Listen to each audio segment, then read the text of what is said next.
You're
watching the horizon.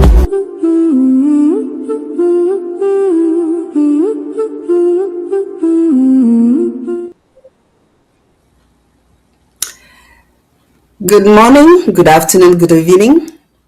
Welcome to The Horizon, the voice of the Amba Woman. My name is Dr. Patience Abiedu, your host for today's program. Today we'll be having two important guests on this program, and we have two very, very important topics to dissect as we follow up with what is happening in our homeland, Southern Cameroon's Ambazonia. Let me start, first of all, by always appreciating our friends and family members in La République du Cameroon that are IDPs there, our friends and family members in our homeland, Southern Cameroon's Ambazonia, and of course, our friends and families that are refugees in neighboring Nigeria and other parts of the world. So this program today is very important because it really touches the core of what we've experienced in the past almost 10 years. Let's begin by, first of all, giving the opportunity for our guests to say a word to greet our listeners, and then we'll delve into the program. I'll start with you, Barrister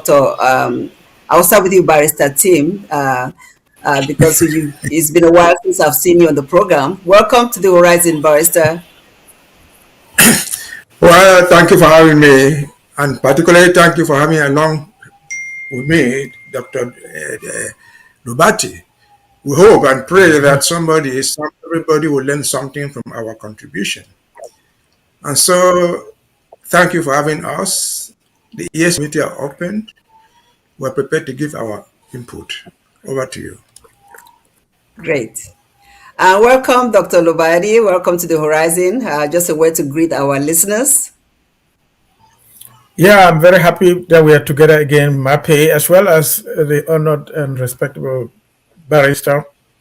We are very happy we have this opportunity to reach out to our people and inform them. We trust that we will continue having the opportunity to talk to our people and bring out the truth concerning them until we have the victory that belongs to us. That's what we're looking forward to. Wonderful, wonderful. Okay, good evening, everyone, again, and welcome. Tonight, we turn our attention to a major legal development in Cameroon, one that many are calling a juridical, what did I write here? A turning point in the highly debated Nera 10 case.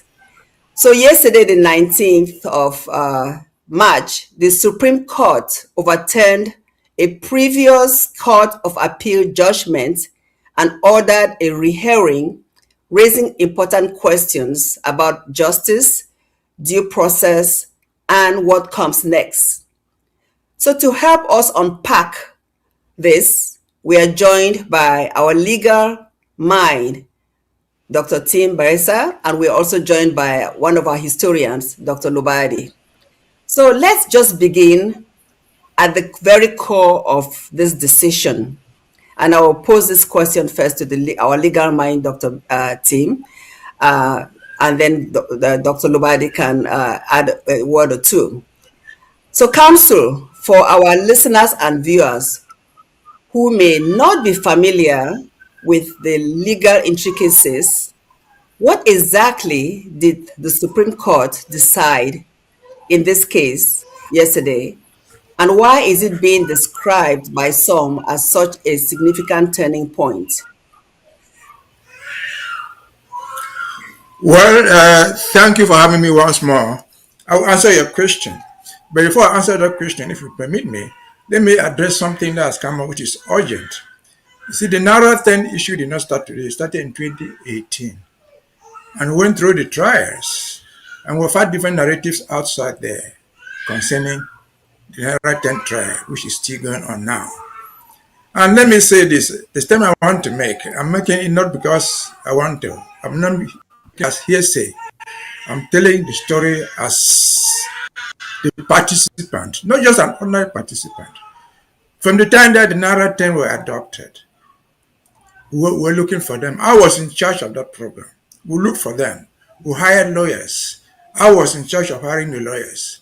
So I know what I'm talking about. I'm talking authoritatively on what I'm saying. Because early this morning, somebody, a friend, a comrade in South Africa put out something about this case. And his title was Abandoned Nara 10. And then said Barrister Fu abandoned the people. I want this correction to be made. It must be made authoritatively. And that's why I'm taking this time to explain. Barrister Fu did not abandon the Nara 10. Rather, the Nara 10 abandoned, not even Barrister Fu, they abandoned the government at the time. They abandoned us. There are reasons why they did that, and I will come to that. The Nara 10, then and today, their case was crowded in the political setup, the political environment. At the time they started their case, they had this presidential political chaos in Cameroon, where Kamto was in prison. Today, we have Chiroma in prison, or out of the country, the same political context. The Nara 10, some of them, believed that they could hang on Kamto to get their freedom because they knew that Kamto was being sponsored by France. France was going to order their release. And so they thought that they would hang on Kamto to go out. It didn't happen because their case is different. It will not happen today just because they want to tie it to Issa Chiroma. But what happened? Let me explain this. The Nara 10, at the time that we ended the case, authoritatively I can tell you we spent about 75 million CFA francs. What 3 teams of lawyers?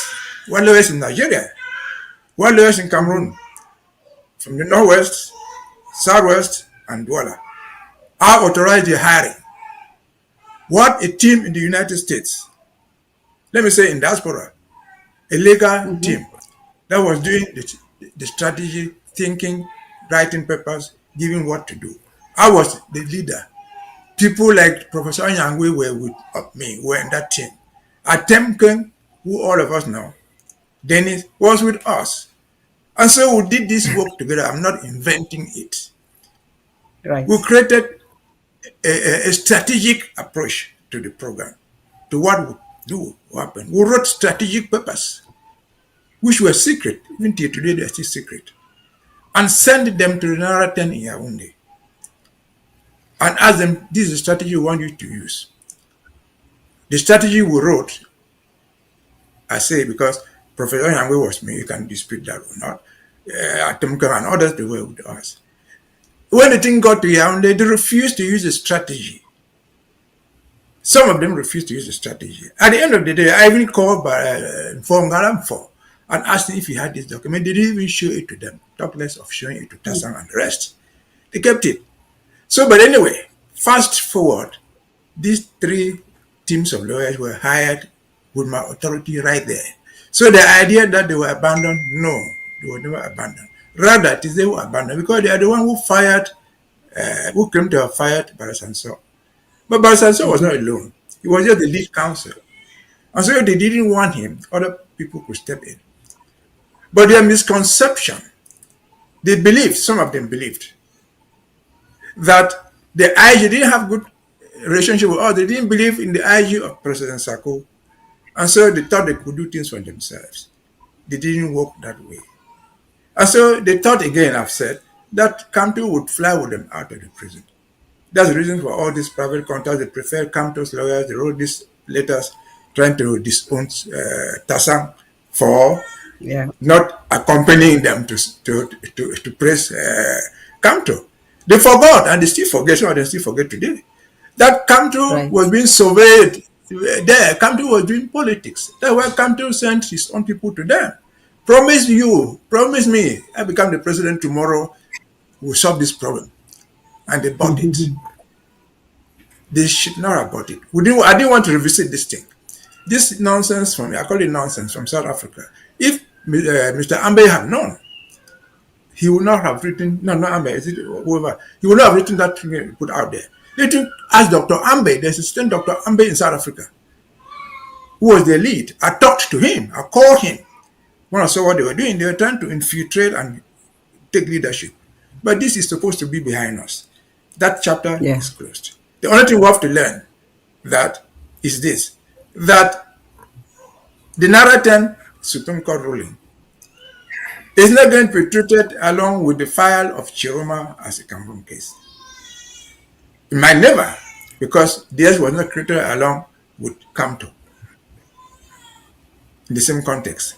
But now I can answer your question. What did the Supreme Court do, and what does it mean? Again, the Nera 10, we cannot divorce it from the political context. It's a political case. And everything that is done must be viewed through the lens of politics. Yes, they were tried at the military tribunal. Whatever thing they gave them, life sentences there. They appealed to the Court of Appeal of the same time. The Court of Appeal was supposed to review their matter, all the arguments raised in the military tribunal, and then give a judgment. It looks like because of politics, I don't know why, they didn't do that.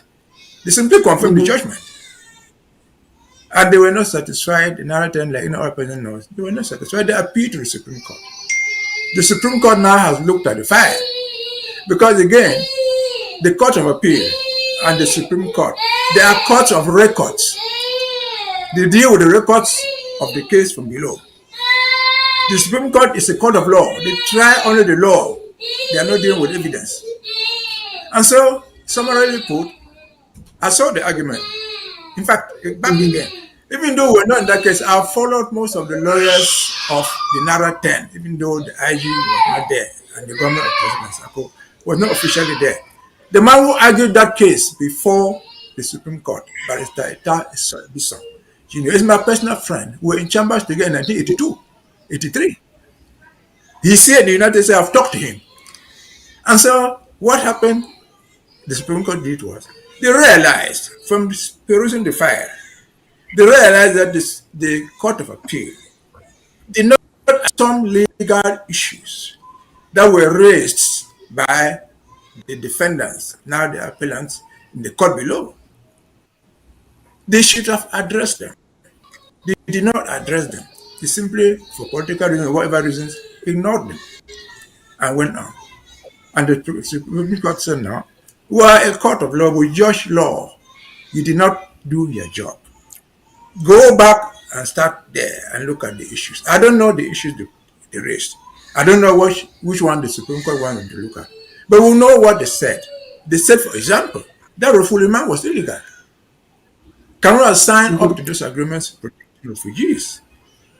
So once they sign up to the international agreement, by their own constitution, international agreement become their own law, and they are superior even to their own law. They raised the issue. We're all civilians. We're not supposed to be tried in the military. That's an issue of law. Cameroon has signed up to those conventions. The idea of them in military, the court will raise these things there. These are just examples. They are court of appeal. And so the Supreme Court simply said, go back, we'll not do a job for you. Go back, look at this panel that in all ways justice. Will not be the panel again. They will constitute a different panel. Look at the road below. And there's the legal issues at stake. What have. Is this unusual? It is not unusual. Because even here, from the United States, of the Supreme Court sending cases back to the Court of Appeal. But in our own, this is a political case. This is a case with a life sentence. Was it possible for the Supreme Court to have said, look, all these malpractices, all these things have resulted in minority will not deal with it? It is possible. They had that power to do that. But they choose not to do it.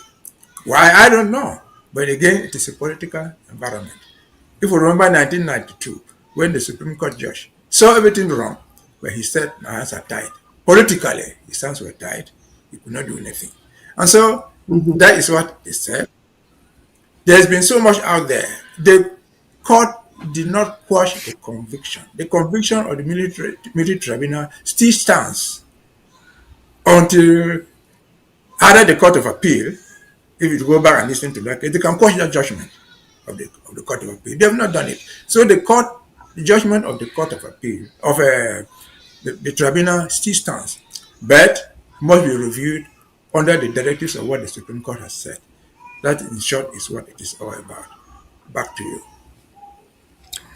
Okay, I'm going to get back to that because you just said something that applies to my next question. Before I come to you, Dr. Lobati, he just said something because my next question is really based on this article that we read from the Independentist by Porchi. That's where most of us got our information about this case to be.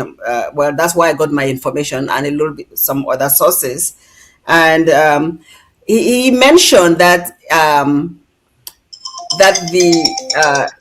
the term, he used the word squashed, that you have said that was not the case.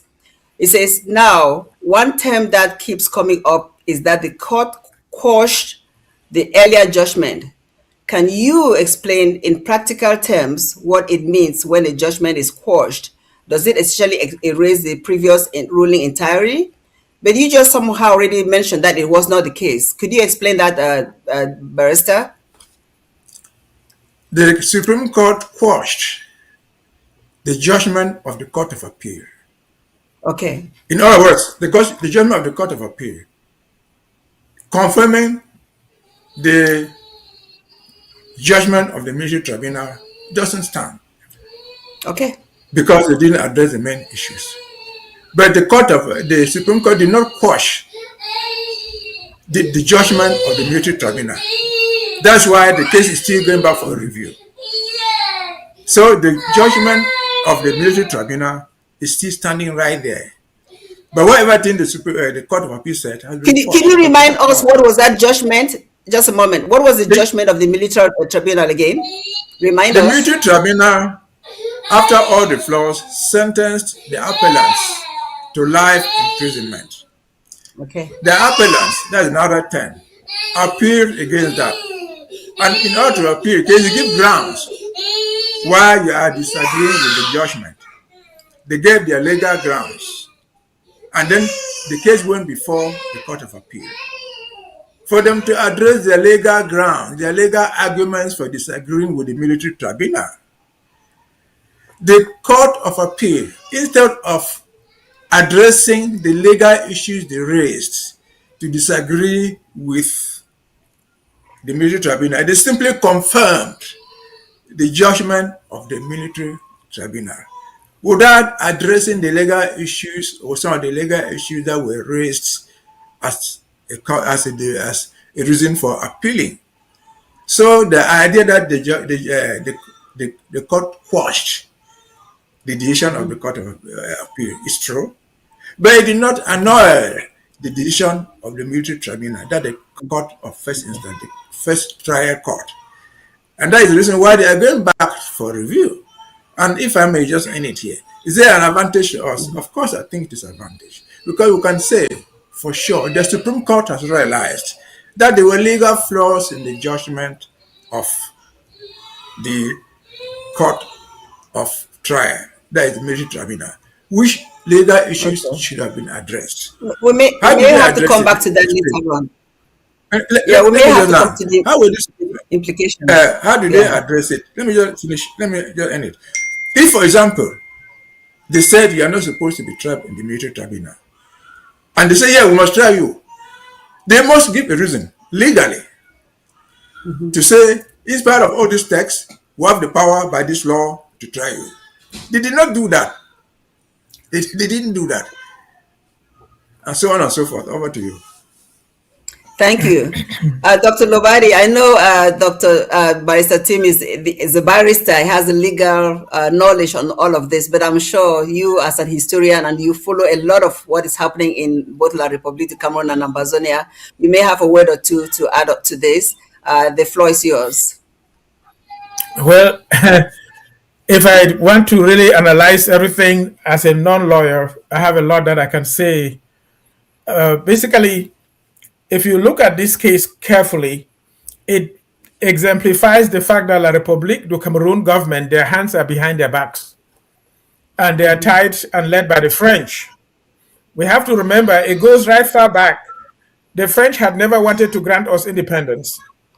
And so they prepared Ahidjo, and before they gave La République independence, they had Ahidjo sign several points, I think there were 14 points of agreement to be subservient to the French before we even got our own independence in 1961. So Ahidjo's hands were already tied. He was being led by the French. And when Ahidjo went to the United Nations before we came together, he lied. He deceived the United Nations that we were going to be a federation of two equal states and that we will maintain our own system of governance, language, education, legal system, and everything.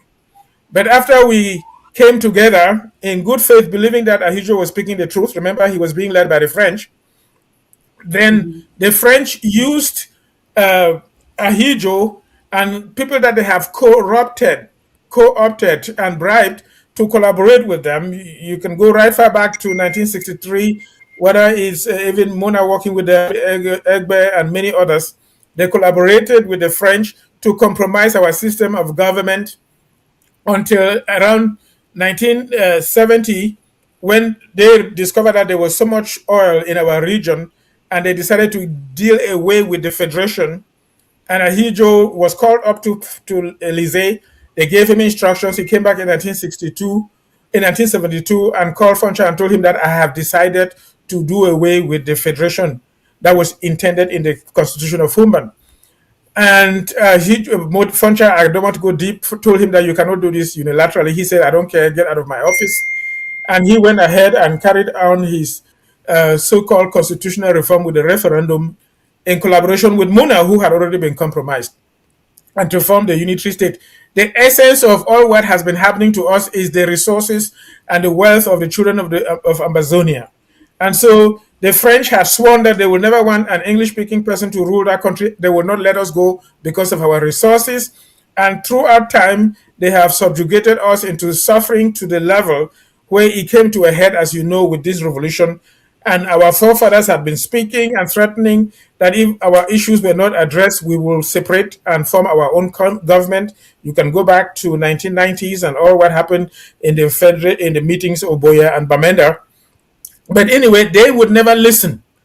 And Mitterrand even told Biya that he should be ready to go to war if Anglophones persisted and insisted of having their own separate country. But anyway, what happened then in when this revolution started is that when things came to a head and we decided to form our own government, then Macron, who was now the prime minister, you remember he went to Ivory Coast. Biya went to meet him in Ivory Coast to get permission to declare the war, because after Biya left Ivory Coast after meeting Macron, he arrived at the airport and declared the war against us. If people remember, Macron went to Nigeria and negotiated with the Nigerian government after he left Ivory Coast. Secretly, I believe he was talking with Nigeria to collaborate with the Republic of Cameroon to capture the Nera 10. And so Nigeria collaborated with the Republic of Cameroon and picked up the Nera 10. And so they carried Right. them to Yaoundé. We know the rest of the story.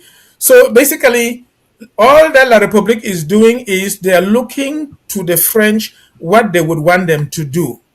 And all that the French are doing is they want to do everything to make sure that we are not free and independent, that we stay under their control so they can continue having our resources. So what I'm saying is that that Supreme Court is not free.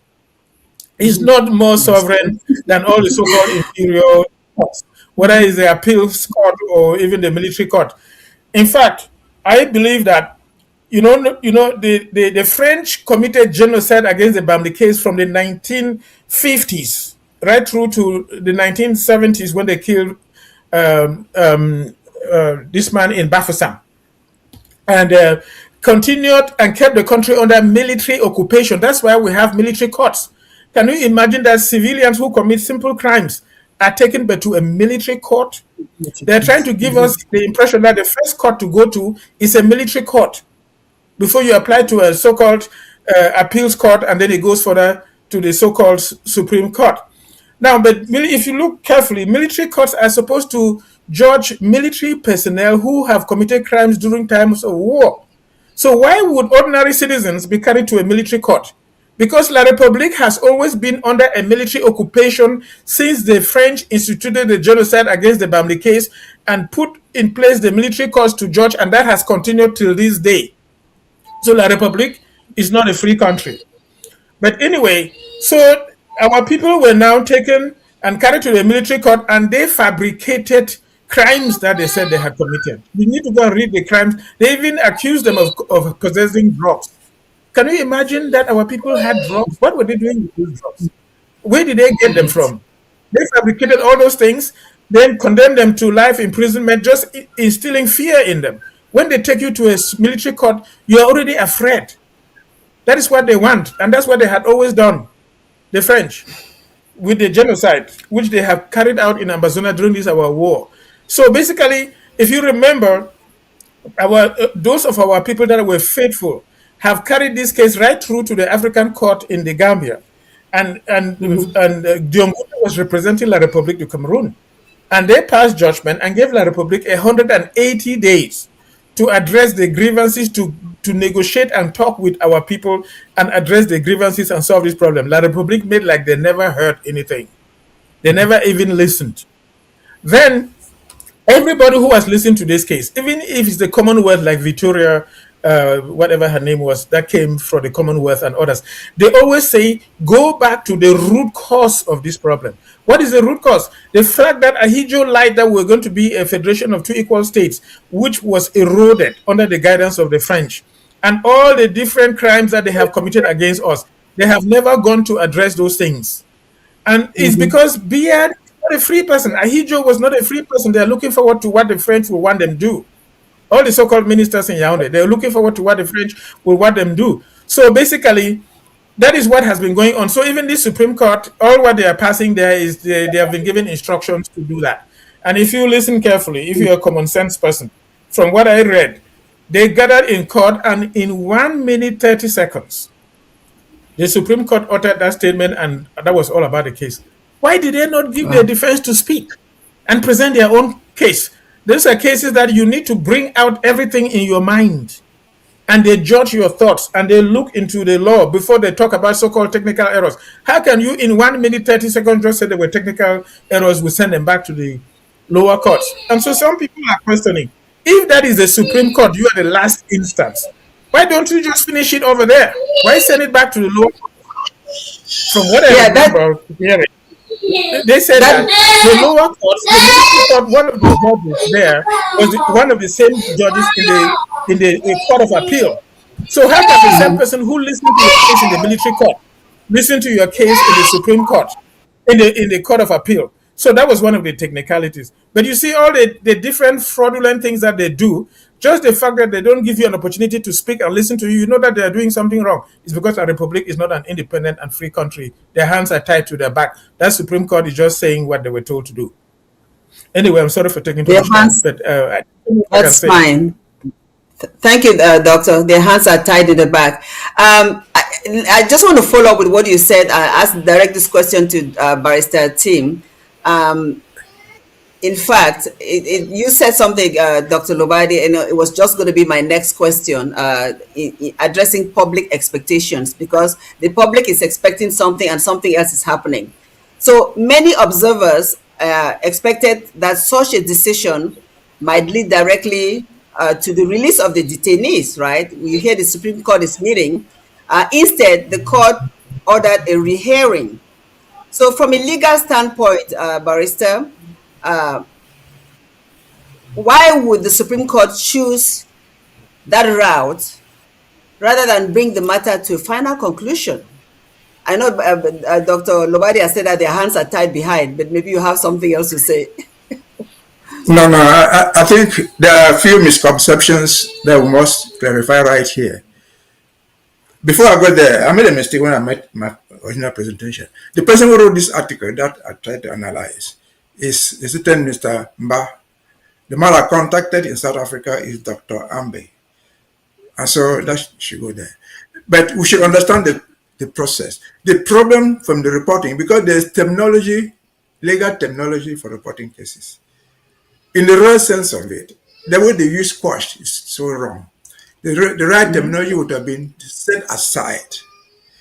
Okay. It is quashed when the court, the Court of Appeal or the Supreme Court, looks at the case and dismisses the whole trial.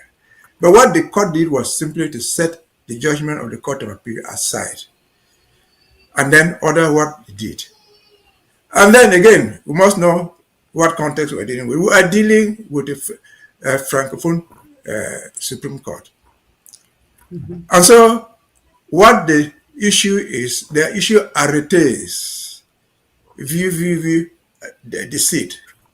That's how they issue their own judgments. But I think Dr. Lobati is wrong somehow. They didn't just do that. Sometimes in January, the people came before the court with all their lawyers. The case was argued. I remember saying in the last segment that the man who argued the case before the Supreme Court as the lead counsel, but Samuna is there, there were about 10 of them there. But the man who was the lead counsel in January argued the case was Barrister Tim Mbeseha. So the case was argued. They brought all the points that they thought would support their argument for the appeal. They will argue publicly for several hours. They took more than 3 hours in the Supreme Court. It is after those arguments in January that the court adjourned to March 19th for judgment. The points have been argued legally. The thing that we could be asking ourselves is this: legally, in the context of Cameroon, they have told us from Yaoundé that they have created an English bench of the Supreme Court. What they cannot tell us now is this case was essentially Anglophone. Why did that bench they claim to have created in the Supreme Court not preside over the case? If the English bench of the Supreme Court had argued the case, maybe they will have the same judgment, but the judgment will detail out, they will be written in the common law way of writing judgments, where they will cite cases, they will give reasons. But the Francophone ways, throughout the own way, they issue judicial arrêté. They say, view la Constitution. You don't know what is inside. You might not go to look at the Constitution. View this text. You might not even have that book. And then they will write arrête, one sentence, deceit, or something like that. Matter sent back there. That's what happened. And so again, as Dr. Lobati says, and which I also emphasized in advance, this case is a political case. It's being done in the context of politics. It's not new. In the United States today, even the Supreme Court is politically motivated because there are politics at stake. And so everything that they do, no matter how good it is or how bad it is, we cannot fail to look at it in the context of the politics of the country. And I had said earlier that based on the context, this state started back in 2018. The military tribunal heard the case in the context of when they had Maurice Kamto political quarrels in Yaoundé there.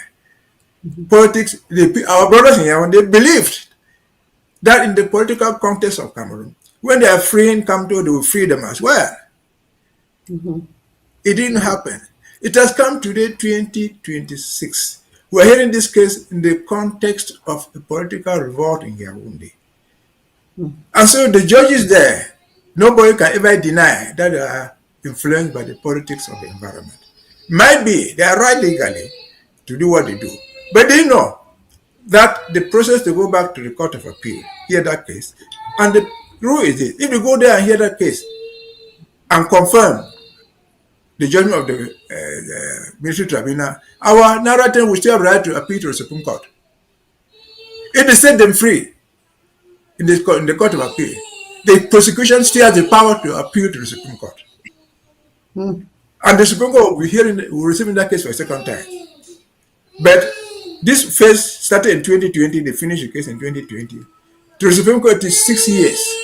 So you can imagine how many more years it will take to do this cycle of thing. Would this cycle have influence in politics? Of course. Of course. And so, again, we look at it in the political context of the thing and admit, where they themselves admit, they are under political surveillance, especially in Cameroon, where judges are appointed politically. Nobody can hide that. I happen to know some of those people who are there in the Supreme Court. In fact, one of those judges who heard that case is a classmate. So they are appointed there not because they have any merit. So again, what we need to know is that the road is still long ahead. But if you ask me what do you want to get out of it, I think this is just my opinion, because it is dealing with politics. They might be looking for an opportunity to use the political climate. When the Pope comes, for example, they say, okay, we are setting people free, including the Nera 10. That is possible. They can do all that for political reasons. Because in Cameroon, the president has the power, legal powers, to stop a prosecution, to end a sentence. They can do all that. But the bottom line that we'll ask ourselves is, if you set the Nera 10 tomorrow free, or next month, it has set them free yesterday, would that have ended the so-called Ambazonian problem? Certainly not. And so that is how we look at it.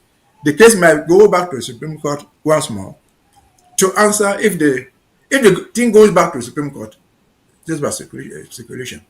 And it happens that that court, that newly constituted panel, did not address the legal issues the Supreme Court wanted them to address. The Supreme Court will be forced now to sit down and say, okay, now that these people have not discovered what we want, this is a legal problem that was not solved. And then they will answer that legal issue that they want this new panel to answer. That's how it works. But again, in the context of politics, expect anything, especially in Cameroon. Over to you. Yes, thank you, Barrister. So I have a couple of questions and then we'll move over to the next topic.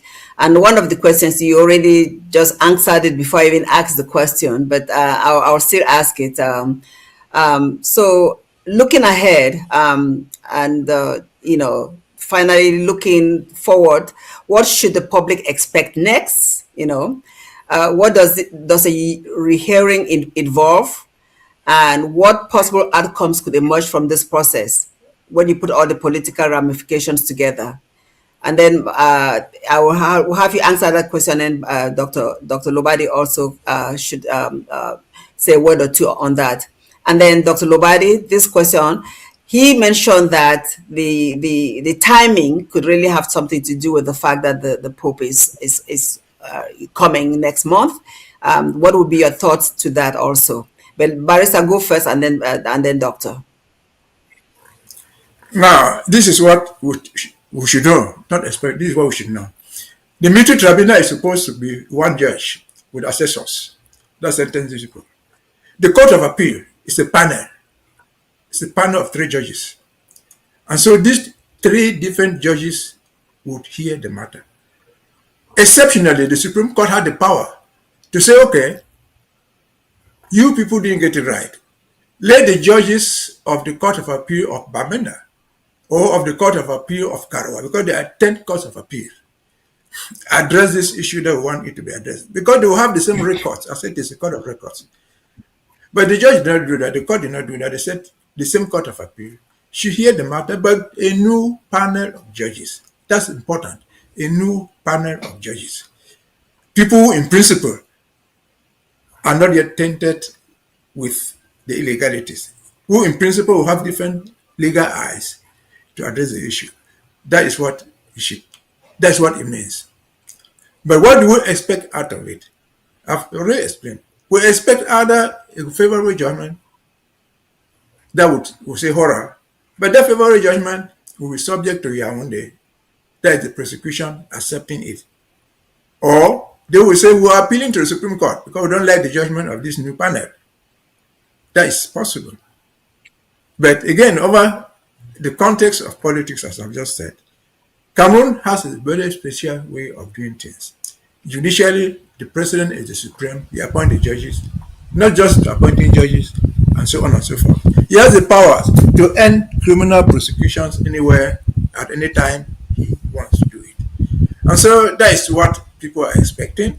If you follow social media in Cameroon, they have been calling on the president to do something, not through Nera 10, because it has come again, as I've said many times earlier, in the context of their own brothers and sisters being locked up because of Chiroma. And some of captives are still in jail. So they are not asking that they should set the Nera 10 free. They're asking that they should set their people free. And in that process of setting them free, they would also set free the Nera 10 and others. That's what it is, the politics of it. So they are not looking, nobody is fighting over there, oh, set the Nera 10 free. We are the ones doing it. We have not seen anybody in Garoua, in Banoa, in Betua doing what we are doing. But our unionists, those who believe in one Cameroon, our brothers and sisters who are there, are thinking that where President Paul Biya, who is the magnanimous man over there, could use that process and set the people free. They are Tanganjis. And whoever, they will come and say, yeah, our own brother, the president of every country, of our country, has set everybody free. That's the politics of it, which we leave it to people to have different opinions. Over to you. Thank you so much. And Doc, the question related to the timing and the visit of the Pope, what are your thoughts? It's just a cosmetic solution to cover up, give the impression that something is being done and the problem is being looked into. It's just a pretentious cosmetic solution. I don't think the roads in Bamenda has anything to do with the coming of the Pope. I think we presented a program here. The roads in Bamenda were already planned by the World Development Bank, the African Development Bank, and when this revolution started, the French Foreign Minister Le Drian came and said the French had offered 50 billion to reconstruct portions of roads in the northwest and southwest regions. Those are projects that were planned a long time ago. It has something to do with trying to appease or make the Pope feel that something was being done. But this case, they may have put it together around this time to give the impression that something was being done, but nothing is being done. I personally think that, that part. You don't even need to worry about it. We talked about it during the elections. They pretend that they're holding elections and we know what the outcome is going to be. They use the so-called Constitutional Council to pronounce the result that they had already planned long before. The Republic does not follow the normal course of truth. They tell lies constantly. So it's not out of the ordinary. So basically, they don't want to disgrace Paul Biya. They want to wait for him to die naturally. And then the new administration that will emerge will try to make like they are reconciling everything.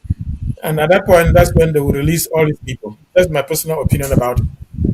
Actually, La Republique is not being ruled by Biya. We know that he's an incompetent, very old man of 93 years old who is laying in the village. Once in a while, they dress him up, they cut some cakes, and give the impression that he's dead. The person who is ruling Cameroon is his wife, Chantal Biya Ngongo. Those are the people that make decisions, move people around, and decide who represents Paul Biya, like a Tanganji in Bamenda went to represent Biya when they were doing the Pope. It's not Paul Biya. His head is not there. He doesn't know what he's doing. Those are the people that are deciding. They have even recently decided to replace the Speaker of the National Assembly, who was doing his best to sing Biya's praises, that thing that he was saying and worshiping Biya, and then put Biya's name as the name on the National Assembly. So they removed him, and he is complaining now. He's saying that, the election was fraudulent. He wants the international community to come and recount. because he thinks that he was fraudulently removed. You know, when the shoe is on the other side, you make noise. But when the nail in the shoe is in your foot, then you talk.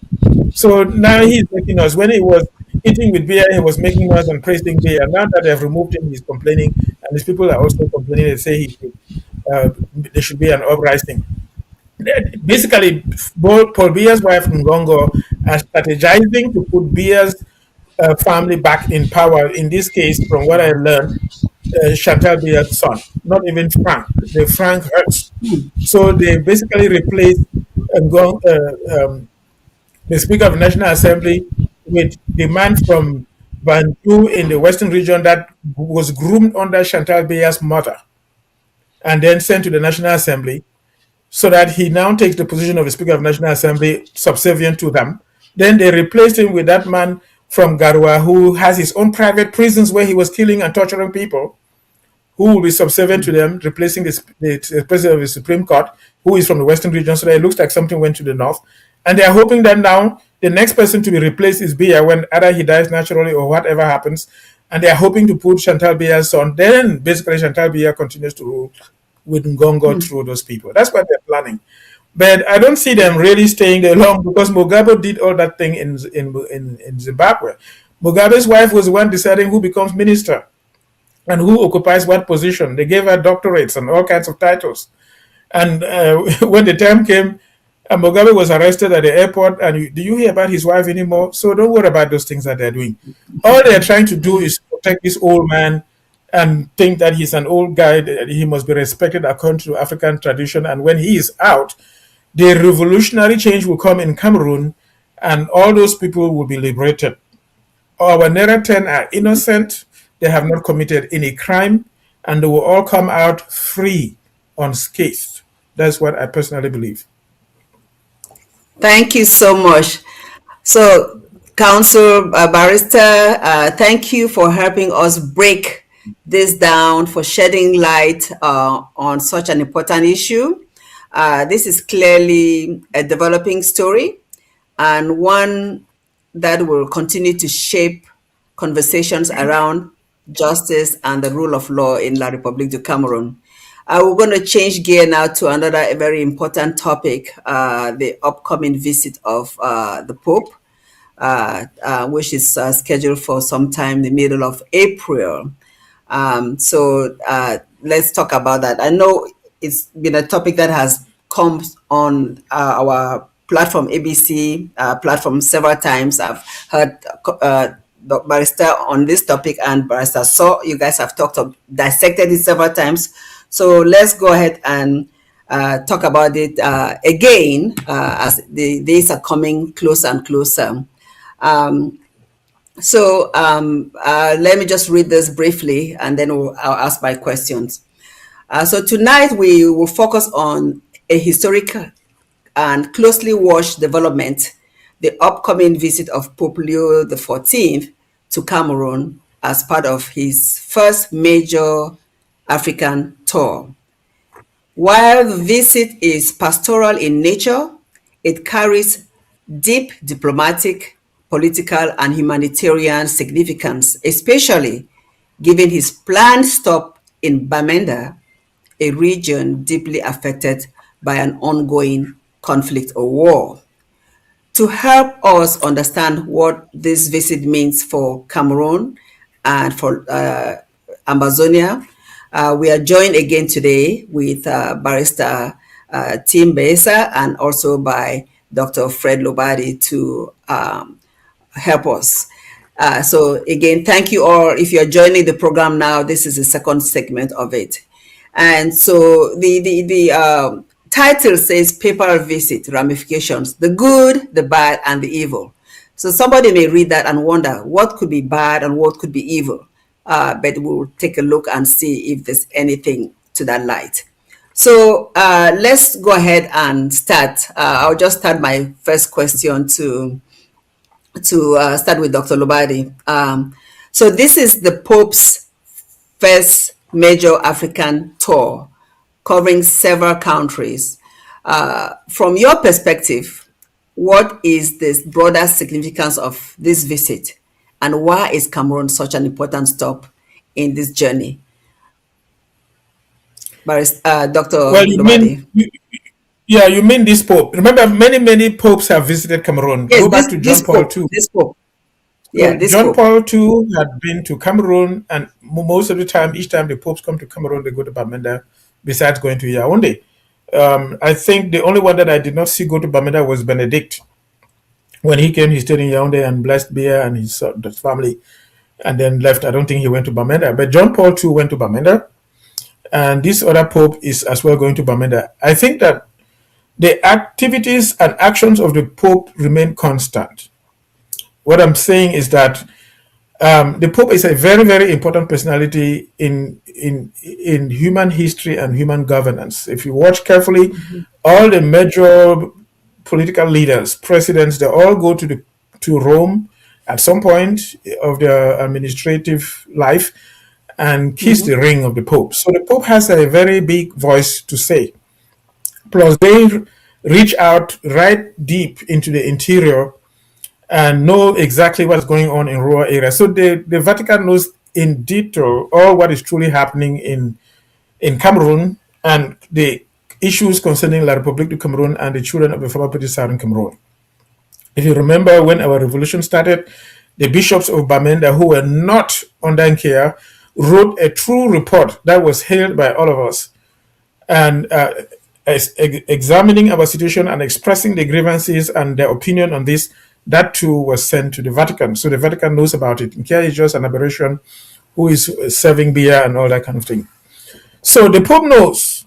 And beer can try to do some cosmetic things. So even if they were using this Supreme Court thing as a cosmetic dressing to give the impression something was going on, I don't think he's impressed by that.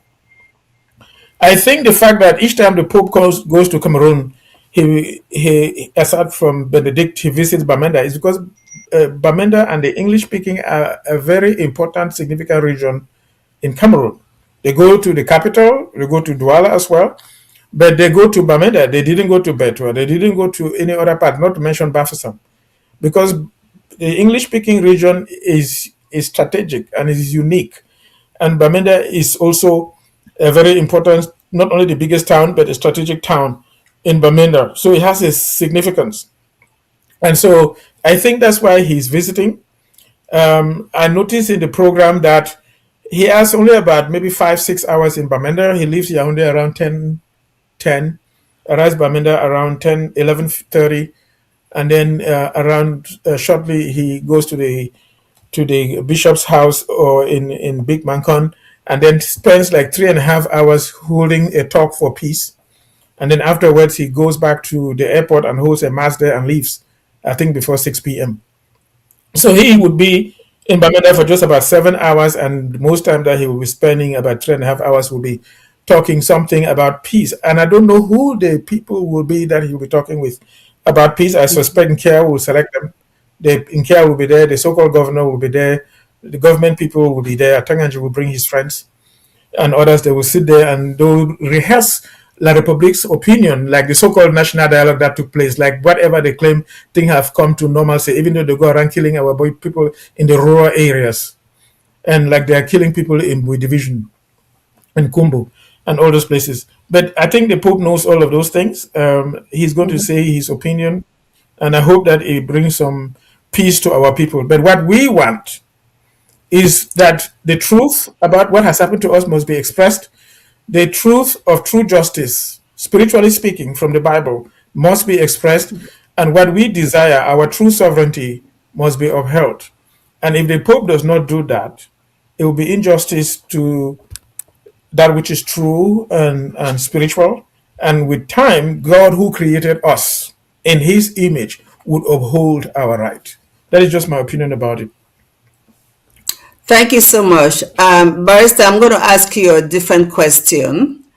So one of the most striking aspects of this trip is the planned visit to Bamenda in the English-speaking region. That's what they call it, English-speaking region. So, but that's Ambazonia. And we know that there's been there's been severe violence in that general area for numerous years.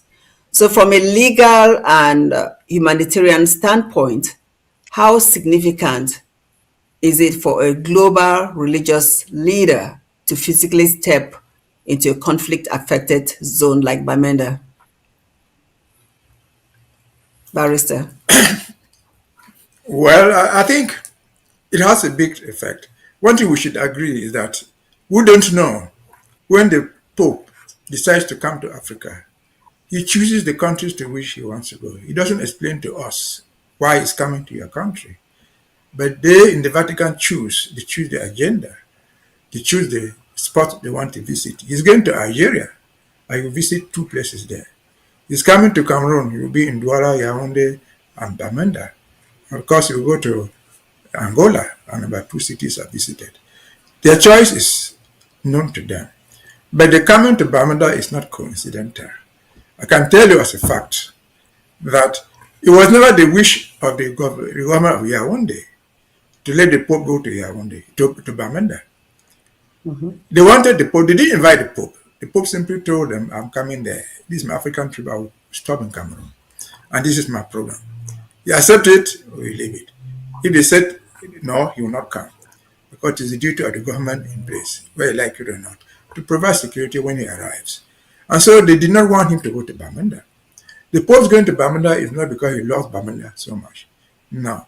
Bamenda happens to be the headquarters of the ecclesiastical province that houses all the Anglophone province bishops. There are 5 bishops there, now 6. There's the bishop in Kumbo with a diocese of his own. There's one in Bamenda. In fact, Andrew is the bishop of Bamenda diocese. There's a bishop in Manfei. There's a bishop in Kumba. And there's one in Boya. This is what forms the ecclesiastical province of Bamenda. And since the ecclesiastical province is headquartered in Bamenda, the Pope goes there. Not because he has a particular affinity for Bamenda. But it's significant because generally Papa visits go to where the suffering are. You have not seen them come to Washington dancing, New York dancing in the clubs. They go to where there's some suffering. Because the Pope is the head of state with a difference. He's the head of the Vatican state. But unlike other heads of state, before I get there, if the Pope was going to any country, just like if another president were coming here to Cameroon, Cameroon will be duty bound to do something.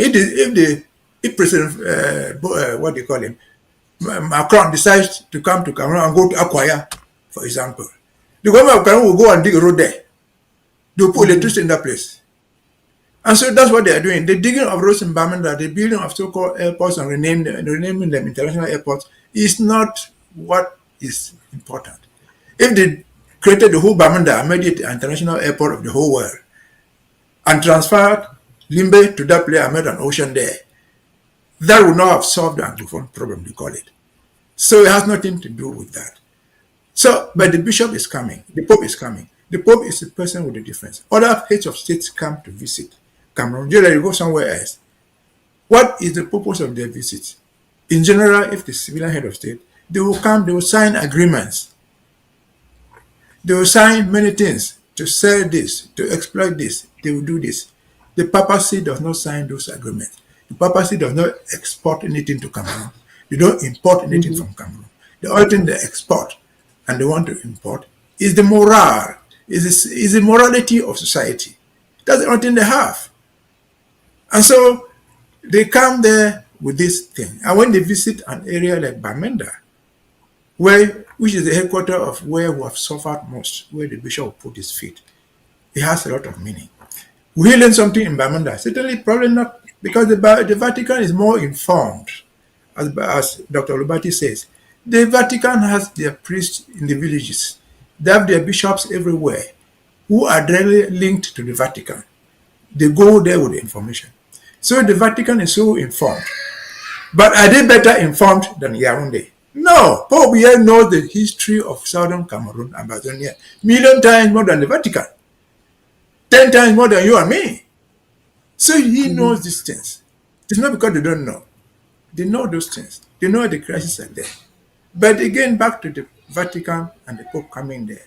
The Pope knows that there was grand national dialogue. The prelates took part. I've said this before. Cardinal Tumi, the highest prelate in Cameroon, was there physically. Andrew that they're going to meet him in Bamenda was there physically. But if we brought back Cardinal Tumi and he entered the same house with Nkia, they will tell you that those things did not work. Right. Or what didn't they work in Yaoundé in 2019 and today it has not worked. It has not worked. And so what do you expect? What we should be doing is, what do you expect from the Pope? The only thing we expect from the Pope is the moral and the morality. To tell Yaoundé, truth is true. These people are suffering. They need a solution to this problem. And as far as we are concerned, we've said the solution and the rest of the world can only come when Yaoundé come to sit down with the opponents and discuss the root causes of the problem. That is what we expect from the Pope. You can only say this. You can only put this pressure on Yaoundé. Can he succeed? He may. Why? Because we know that the regime in Yaoundé, the regime of Paul Biya, is essentially Christian anyway. They are not just Christians, they are Catholics. Paul Biya takes communion from the Pope. You took from Pope Benedict. You put from John Paul II. So he has this morality there. And above all, Paul Biya is a very old man like you and me. We're old. Every old person anticipates going to heaven when you die. The next step after old age is death. And the next kingdom you want to visit upon death is heaven. And if the Pope has anything to say, the morality of going to heaven is the background to their preaching. And so what do we expect from the Pope is this morality. But what does the Pope expect? What are we supposed to do? I've seen the program out there. The Pope to Bamenda has 3 things to do there. He will not at the airport, he will drive to the cathedral, where he will meet the population. The faithful, the religious, and everybody there. We don't know where there were audiences, but he'll meet people there. Then he'll come back to the airport and say a mass and go. But driving from the airport to the cathedral and driving from the airport, from the cathedral back, people will be lining the streets.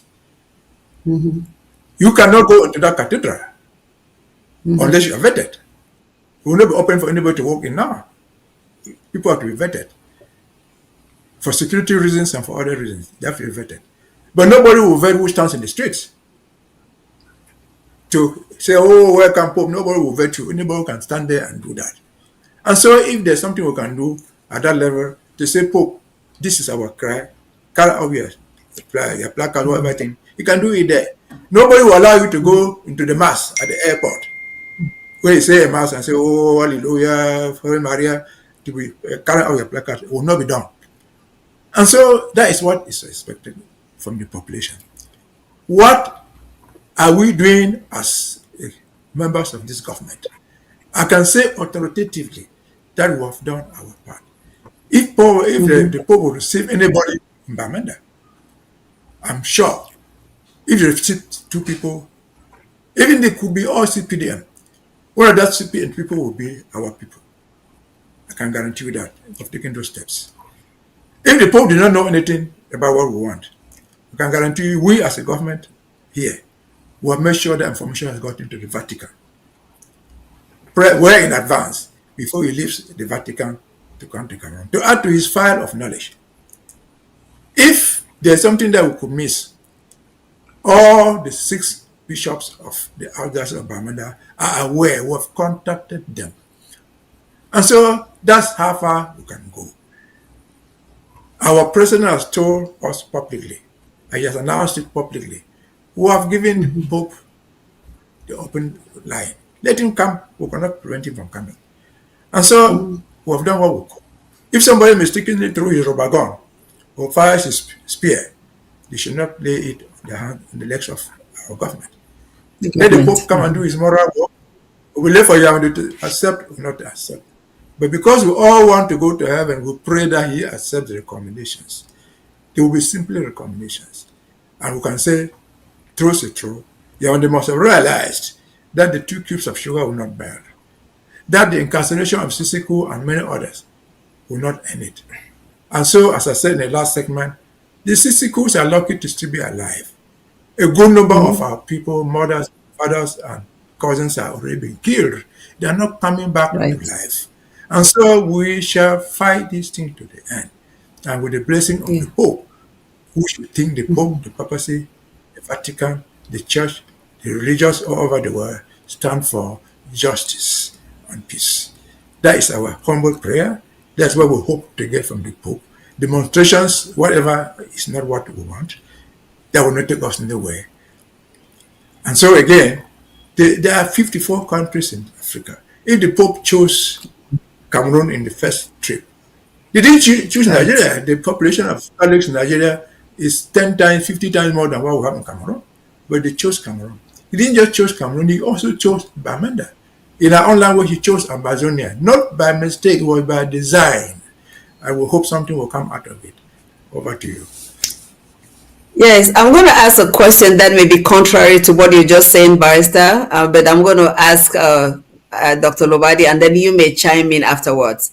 So it has to do with political sensitivities, right? So there's also a debate about whether such a visit could be interpreted as endorsing the current government, especially given recent political tensions and contested elections. So do you see this visit as purely pastoral, or does it inevitably carry political implications in benefit of the government? Dr. Lobadi, you can answer that, and then the barrister will also chime in. Yeah, so it goes both ways. That means yes and yes. I think predominantly it's pastoral because you see the African trip of the Pope was already pre-planned. That's why you have so many countries in there. And he added Cameroon in there and gave his plan of coming not only to Yaoundé and Douala but also Bamenda. So that's a pastoral visit, which other popes have done before. John Paul II, as an example. But at the same time, you know, La Republique, they are so guilty that they want to find somebody to cover them up, to give the impression that, you see, the Pope has come and so now there's no problem. Remember that not long ago, the apostolic nuncio to Cameroon came to Bamenda after the elections were stolen in last November and was saying that he talked to Paul Biya and the people were grumbling and said no. Then he had to say, but remember, that's the president of Cameroon and he was trying to enforce. The people know that Biya is illegitimate. He has always stolen elections. He's never truly won an election outright. Any so-called democratic election with multiple candidates, he has never ever won. Elections that were single candidates, they picked him just like a Hijo and he stayed in. But he has never truly won any election outright. It's always been fraudulent and they perfected this, the numbers, how to fabricate numbers and tell lies. So Fundi defeated him in 92 and subsequently even Kamto crushed him in 2018. And so they're trying to look for ways to give the impression that, you see, everything is fine and now we have been accepted. And but Isachi Roma did what the Northeast came out on the streets and what happened, everything has been, put down and so everything is fine. The government continues. They're even trying to bring Chiroma back and all that kind of thing. But I think it's the government trying to use the cover up. Remember that shortly after the election, that Tanganji went to Rome and was trying to hand the Pope an envelope in public. That was a disgraceful thing. I don't know whether it was a bribe or the invitation letter, but no, they're just trying to use that and give the impression that we're now fine. No, they're not fine. The whole world knows that it's a government that is illegitimate, that has never won an elections. They live by falsehood and telling lies constantly. Everybody in Cameroon whose brains work know that that's where that government is. They would like to do that, but I don't think it will go far. It's just my thought about it. Thank you. Barrister, what are your thoughts about the same question? Well, I mean, see, we have a lot of misunderstanding about this. When they call the visit of the Pope a pastoral visit, what does it really mean? Right. It's derived from the word pastor. The word pastor is religious. It is essentially a Christian word. The pastors of Christ, they preach religion. And so when the Pope comes, if you go into a suitcase, if you open the suitcase, what are you going to find inside?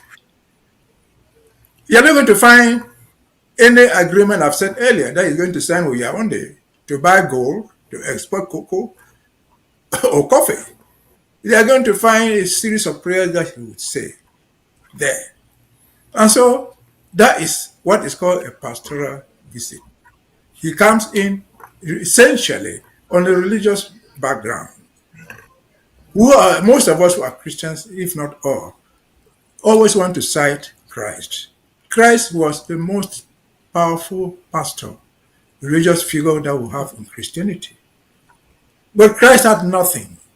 He even had no clue. When they killed him, they had nothing to bury him with. He didn't have even a coffin. Somebody had to bury him for with his own coffin. Somebody had to look for a grave for him. They sold his few clothes that he had. I'm not sure that he even had underpants. He was a poor man, but he made all this thing. The church follows the same thing. And so we politicians want to exploit that. Of course they would. They would want to exploit it. But that's not the goal of the Pope. They've always wanted to exploit it. Lobati just said there. You see, when they were crowning this Pope, to make it political, Atangaji went. He's supposed to be a Christian. He went there as a delegate of the Cameroon government. And what was he trying to do? He was trying to bribe the Pope. He didn't know how to bribe the Pope openly. Was that normal? No, that was terribly scandalous. And so that is how far politicians would want to use religion to sell their own agenda. They will do that. Yaoundé is not excluded from doing that. They will rebaptize the visit in the way they want. Like we just talked in the other segment. They would use it for their own way. When Macron told Paul Biya to release Camto, maybe he just said, go and release Camto or release political detainees. They came there, they were releasing, they didn't include the ones they did not want. They did not include Sisiku and others. They interpreted it the way they wanted. And so they would interpret the visit, the Pope's visit, in their own way that they want. But would that be right? No. Again, let us insist the Pope has a moral duty, which is bringing to the people distractions notwithstanding. Everybody, at least people in Cameroon, think that the Pope is important, even Muslims. And so he will come with this message, which is dependent on the hardened hearts of the criminals. Yes, Jesus did what he could, but he could not transform a devil into an angel. He did all that. Yeah. The person who betrayed him was Judas. He was one of his own apostles. He did not come and casually and say, you cannot betray me. He didn't even send him to prison. And even when they were taking these guys away, it was war. Because taking away somebody to go and kill him is war. Somebody cut off the ear of the guy, and the poor Jesus said, look, pull back his ear. I didn't come to fight a physical war. And he did it. So let us understand that this morally thing, and then don't expect what the Pope cannot do. The Pope can only appeal to us. Even if he says there's a lot, he prepares his speech. Any word that will come out of his mouth will be significant. If he says peace, it means something. If he says justice, it means something. They are not things that are said by accident. No, they are not by accident. They are not like the Papa Nuncio going to Bamenda to inaugurate the church and saying something and trying to explain. No, let us have hope, because at least most of us, if not all, believe in God. At least most of us, if not all, think that the God, that the pastors, the imams, the Pope in particular, might have some religious influence, some moral, godly influence to tell these people to stop doing all the injustice. They have done us harm, I've just said. They killed our people. They executed Sam Sawyer, cut off his head. What have we not gone through? True. What is the difference between killing Sam Sawyer, locking all these people, and then killing St. Peter, that was buried where the Vatican is, where there be the largest church called St. Peter's Basilica? And so we can only hope in that. They killed St. Peter, thinking that was the end of the church. The church did not die, it sprang from there. And that's why they even had the Vatican. They caught Sisiku and dug them up, thinking that they had ended the struggle. It did not end. They killed Sam Sawyer, they burnt Mamfe, they destroyed Kumba. It did not end. We shall rise from the dust and prevail over, because who are doing the right thing, who are just, who want justice before peace. What do you? Thank you so much. This takes me to the final two questions, and it just follows up what you just said in terms of the role of the Pope in terms of peace and mediation. So, and you may have already addressed some of this, Barrister, but I'll ask you of this question, and then Dr. Lobati also. So some voices have suggested that instead of simply visiting, the Vatican could play a stronger mediating role in resolving the ongoing crisis. So in your view, can this visit realistically contribute to a peace building or dialogue in the Anglophone regions, or more specifically, very, very pertinent, structured solution that looks into the root causes of the problem? Over to you, Barrister. No, I think it can. It is possible, highly possible it can. You see, Cameroon as a bloc, let us include our own part of Cameroon, which is Ambazonia. They have multiple problems. They have Boko Haram over there. People are dying there. The Pope is not going there. He's coming to Bamenda. And I said earlier, the political problems of Cameroon are diverse, they're different. The problem of East Roma is different from Ambazonian problem. And so when the Pope comes to us, I've said we have done everything which is possible to let the Pope know what we want.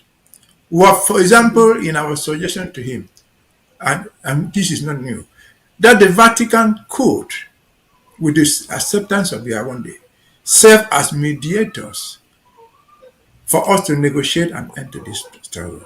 That will not be new. They have done that in many other parts of the world before. Right. But they will not do it without the consent of Yawande.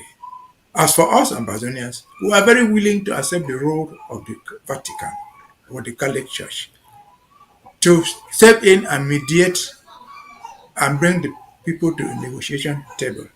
If the Vatican wants to sit there as a mediator, if Yaoundé wants to come in, if Yaoundé agrees to come in, we are very willing to do that. That is what we expect out of this. And we have made this known to Yaoundé. We have made this known to the Vatican. And so it is possible for us to have all that. Again, the Pope will think we're doing something.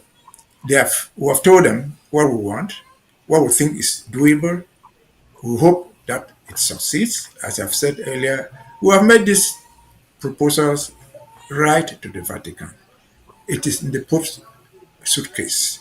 If the suitcase is physical, what is in his mind, I guess.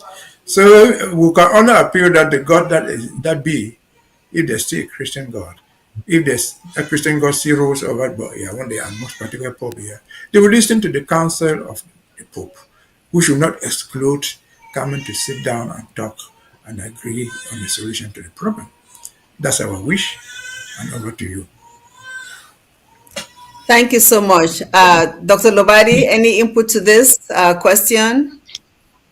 Well, I will say some few things that I hope will be easy to digest. Remember, popes have always prayed for peace on earth, but we see wars multiplying everywhere. Remember that popes have not only prayed for peace in the Middle East and Palestine and the cause of the Palestinians, they have gone over there and prayed at the prayer wall of the Jews and intervened among the Palestinians, and yet we see Gaza raced down, and now the Iranians are racing down Tel Aviv. So what I'm trying to say is that, no, I'm not trying to say that the Pope's prayers are not answered. They have always wished for and prayed for and uttered blessings for peace on earth, and yet we see war going on. In some cases, some popes have been implicated with some of the perpetrators of the violence. You can question this, like if you go back to the time of the Nazis and read the story about that. But I will not go deep into that because it can hurt some feelings. But what I'm trying to say, the Pope is an institution that is human. And above that human institution, there is the institution that created us all, which is God, which we believe in, which is not human, which is not what you can touch and size and say is this high, and this is its weight. That God who created us is the true God of justice. And from my belief and understanding of the scriptures, which I believe in, he created us in his image and he loves us. So in spite of what, like La République thinks that Anglophones are second-class citizens, that God who created us is going to give us the justice and the peace that we deserve. And the time is coming. It's just ahead of us. That's what I believe. So the Pope should do what he should do pastorally and all of that. And we pray that his prayers are answered. And I pray that his conscience is in line with God's perfect will. But above the Pope, I see the God of the universe who created us, and he is the one who will be the ultimate judge and give us the justice that we have been crying for and establish the peace that we all want. That's my personal belief. Thank you so much. And here is my final question to both of you as we conclude today's program. And it has to do with expectations and impact. So what should ordinary Ambazonians, particularly those in the affected regions, realistically expect from this visit? You may have answered it here and there, but I just want us to end with this tone. Could it lead to tangible change? We're ending the program, so we want to end with this note. Could it lead to tangible change, or is its impact simply symbolic? That's my final question to both of you. Barrister, you can go first, and then Dr. Lobati. No, it could lead to change, but not from the victim. The ordinary mother in Bamenda, in Akwaya, did not cause the war. They cannot stop the war. They can just say what you and me are saying here. They can pray that the people who attacked us can change their minds. We don't expect you to change your mind when somebody kills your child. You will expect the killer of your child to come and change your mind and say, Mama, I'm sorry. I wounded you. So we are exhausted. We are in pain. Not self-inflicted pain. Somebody is inflicting the pain on us. And so the old mommy would go on foot from Bambui to the cathedral in Bamenda. Perhaps to take communion at the airport from the Pope. That's all what she can do. That's all what she does. All that, thinking that if I take this communion from this guy who is supposed to represent God, that might help. But that's not the important thing. The important thing is that the very Pope will go to Yaoundé. If he says a mass, the Pope here and his acolytes will line up there, including Atanganji, to take the same communion. If that communion can change their mind, because they are the aggressors. The aggressor has no other hope than to wish to live. And so it will change our anticipation, but it will only have meaning if the aggressor, the opponent, the killer, the people who are doing us harm, come to reason and say, well, why are we inflicting this injustice on this innocent man, and stop. That's all what it is. We cannot fail to hope. Even the bishops, the NKRs, you think that these people who die in Bamenda, who die in Manfred, they are also their own brothers and sisters. Are they happy to see that? No. So they have lost their own cousins. And so they want this thing to end as well. Because they are also suffering the pain. They are not bishops manufactured from Japan. They are Cameroonians, they are Ambazonians, all of them. They are Ambazonians. And so we pray again, God does not sleep. Lobati says, He's the Almighty, and then He has power, control over this. But we think that His control over us, He will use human beings to execute whatever thing He has. We have never seen God. We have seen human beings act in the name of God. And so we believe that whatever message the Pope brings, whatever message you and me are saying here, God is talking through us. Say, stop the pain, Lord. Help these people change their minds and stop inflicting this unjustified pain on us. That's my contribution. Thank you so much. Doctor, your final word on this? Yeah, I will divert a little and then come back home. So you see, we live here in the United States. During political campaigns, you get lots of promises. Everybody promises heaven. But after the elections, several months into it, you come back to what we call the kitchen table issues. You see how much money you have in your pocket, what you can afford for, and right now, people are complaining about gas prices and all that kind of thing. So yes, the Pope's visit is going to bring a short period of peace. The army will behave itself, the government will pretend to behave itself, and pretend that they now love us and everything is fine. These are our brothers. We don't have any harm. We have good plans for them, and this is what we have put in place, and this is what we have done. And they will allow our people to go even to the airport without being harassed by the military, get their communion, and go back home. But go forward a month or two. The question is going to be, has the army stopped harassing our people, stopping them on the road and extorting them for money? You remember the other program we did where women in Nwa were complaining how the army stops them and extorts 2,000 from a pedestrian. They don't even have the means to get their national ID card. And the army uses the fact that they don't have a national ID card and harassing them and torturing them and raping them. Do their children now have equal opportunity to go to what they call professional schools? That is the discrimination that our people have. When they try to compete to, just within the Cameroonian context, to go to advanced schools of knowledge, to have jobs, Anglophones are discriminated against. Has that stopped? That is the legitimate question that the people will realize. When they try to register their land, and the Francophone administrators who are in charge of land, allowing them to register their ancestral homes where their parents are buried, or they are tricking them to sell their parents' land and they are dispossessed of those land and pushed out to be on the streets and renting where they were born in their own homeland. And so many other different things. That is where it's going to come down to. And so I don't expect that there will be a dramatic change. It will just give a short, brief moment of, short stop and breathe better and thank God that the Pope said some good things and did some things. But 6 months down the road, a year down the road, has La République truly changed the way they handle the children of the former British Southern Cameroon? And personally, what I believe is that the English system is superior to the French system. And as long as the Francophones have not changed, when time comes, the English system will overcome them and we will have our freedom. And that's what is going to happen. So I will not put my hope on just the Pope's visit. That's the few things that I can say there.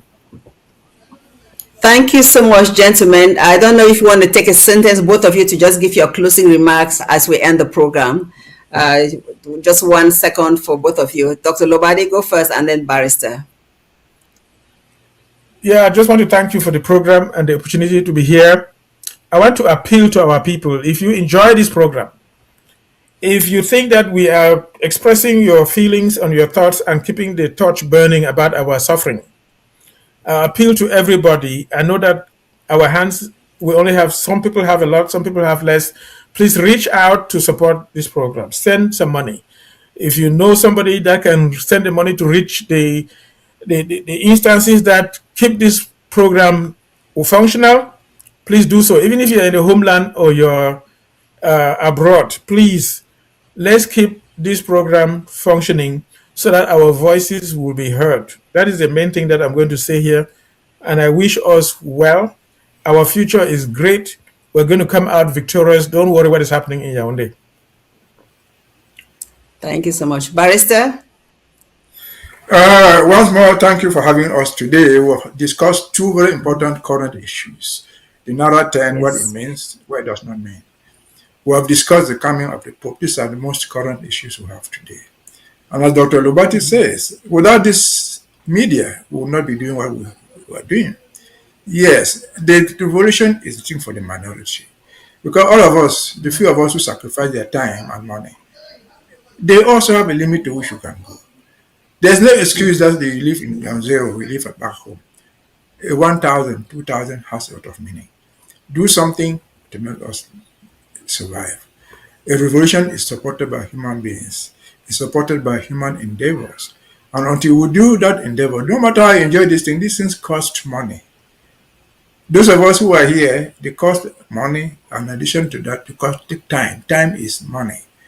And so, doing what we are doing, as I've just said, you see, it is a difficult journey, but the road to heaven has never been paved. We have not seen a highway road to heaven. It is a rough road to there. We're heading to heaven. In other words, we're heading to our final liberation. It has not been easy, it has been rough, but we will get across. The Nera 10 and others who have remained there, let them be encouraged. They have a light at the end of the tunnel. We shall prevail, provided, again, that God helps us with the prayers that the Pope will come and offer to the whole world. Thanks, and over to you. Thank you so much, gentlemen. Thank you, Barrister. Thank you, Doc, for being on the horizon, the voice of the Amba Woman today. I really appreciate both of you. It's been a great program. talking about two important topics that are really on in the media, in the news these days. So I end with this statement: as preparations continue for the historic visit of the Pope that many are watching closely, we just want to make sure that this will not just be ceremonies, but that the message of it will come such that our nation, Ambazonia, will experience justice and the truth will prevail. And at the end of the game, we will have our sovereign nation to thrive in. So thank you so much for watching, and thank the producers doing the great job behind the scene. We appreciate you all. Goodbye and have a great weekend.